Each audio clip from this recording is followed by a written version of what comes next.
aad ugu faraxsanahay waftigan ballaaran ee nooga yimid Maraykanka waxay ka socdaan sanadka Maraykanka ayaa soo dirsado ay wakiil uga yihiin dhowr iyo 10 wadan oo kuwaynu jaarka nahayna ay ku jiraan oo Afrika ay soo mareen waxay doonayaan xaalka Soomaaliland siduu yahay inay ogaadaan abaaruhu say yihiin doorashooyinka halkaynu ka taaganahay halkaynu marayno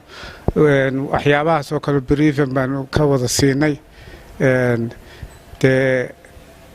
waxaan u malaynayaa wixii ay u baahnaayeen waanu u sheegnay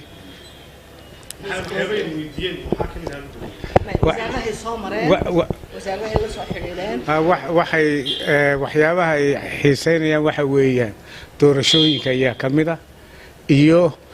abaaraha iyo nabadgelyada kolka way ku qanceen sababaha aynu dib ugu dhignay doorashooyinka inay abaaraha yihiin way ku qanceen waxaanu sheegnay kale budgetkeenu inuu ku baxo xagga nabadgelyada sababta awgeedna inayna jirin maaragtay argagixisay wadankeena inayna jirin maaragtay burcadbadeedna jirin oo xoolaheena aynu ku bixino xaggaas wasaaradda arrimaha dibadda ay ka bilaabeen waa albaabka dalka laga soo galo waxaa ku xigay qorshaynta caafimaadka deegaanka galabta qaar kale la kulmayaan waxbarashada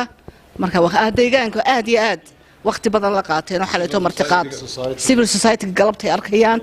marka wadanka indhaynaya wuxuu yahay wadankan Soomaaliland la sheega kaleena la arka waa intaas inta inuu ku yaarnay